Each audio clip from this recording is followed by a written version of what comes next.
गुरु और शिष्य की कहानी। एक गुरु और शिष्य जंगल से होते हुए अपने गांव जा रहे थे। अंधेरा काफ़ी हो चुका था। शिष्य ने अपने गुरु से कहा, गुरु जी, काफ़ी रात हो चुकी है। अगर आप कहें तो आज की रात आसपास के किसी गांव में गुजार लें।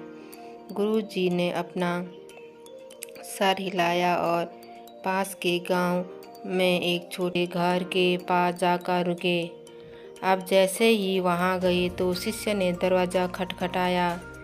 उस घर से एक गरीब आदमी बाहर आया तो गुरुजी ने कहा, हम अपने गांव जा रहे थे, लेकिन काफ़ी रात होने की वजह से हमने इसी गांव में रुकने को सोचा।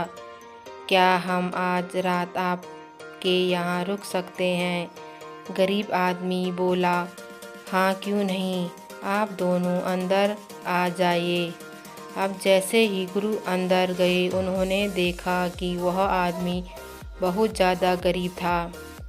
गुरु जी ने उससे पूछा कि आप काम क्या करते हो? वह गरीब आदमी बोला कि मेरे पास बहुत सारी ज़मीन है। तो गुरु जी ने बोला, अगर तुम्हारे पास बहुत सारी ज़मीन है तो इस तरह से क्यों रह रहे हो? वह आदमी बोला, यह किसी काम की नहीं है। गांव वाले बोलते हैं कि ये बंजर ज़मीन है, यहाँ पर कुछ भी नहीं उगाया जा सकता है और वहाँ फसल उगाना बहुत बड़ी बेवकूफ़ी होगी। गुरुजी ने बोला कि तुम्हारा गुजारा कैसे होता है? उसने कहा कि मेरे पास एक भैंस है जिससे मेरा पूरा घर चलता है। ये सुनने के बाद गुरुजी सो जाते हैं। रात में जब सब लोग सो रहे होते हैं तब गुरुजी ने अपने शिष्य को उठाते हैं और उस गरीब आदमी की भैंस लेकर अपने गांव चले जाते हैं। शिष्य अपने गुरु से पूछता है, गुरुजी, कहीं आप ये गलत तो नहीं कर रहे हो? उस गरीब आदमी की रोजी रोटी इसी भैंस की वजह से चलती है। तो गुरुजी अपने शिष्य की तरफ देखते हैं और मुस्कुराते हुए आगे बढ़ जाते हैं।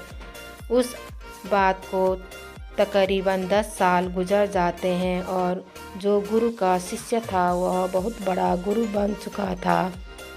तो एक दिन उसे उस गरीब आदमी की याद आती है कि मेरे गुरु ने उस आदमी के साथ अच्छा नहीं किया था। मुझे एक बार चलकर उसे देखना चाहिए कि वह आदमी अब किस परिस्थिति में है। वह शिष्य उस गांव की तरफ जाता है और जैसे ही वहां पहुंचता है तो वह देखता है कि जहां पर उस गरीब आदमी का झोपड़ा था वहां एक बहुत बड़ा आलीशान महल बन चुका था और उस झोपड़ी के बाहर जो बंजर ज़मीन थी उस पर फल और फूलों के बगीचे थे।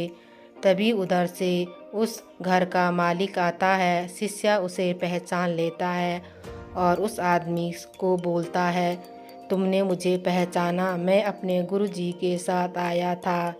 हमने एक रात के लिए आपके यहाँ रुके भी थे। वह आदमी उसे पहचान लेता है और बोलता है कि उस रात आप कहाँ चले गए थे? उस रात के बाद ही मेरी भैंस कहीं चली गई थी। मेरे पास कोई रास्ता नहीं था तो मैंने अपनी ज़मीन पर मेहनत की और फसल निकल आई और आज मैं इस गांव का सबसे बड़ा और सबसे अमीर आदमी बन चुका हूँ। ये सुनने के बाद शिष्य के आँखों में अपने गुरुजी के लिए आंसू आ गए और उसने ये बात अब समझ आई। वो रोने लगा। हमारे जीवन में भी ऐसे ही कुछ चीज़ें होती हैं जो हमें आगे बढ़ने से रोकती हैं। अगर हम उन चीज़ों की पहचान करके उनको अपने जीवन से हटा दें तो हमें आगे बढ़ने से कोई नहीं रोक सकता है।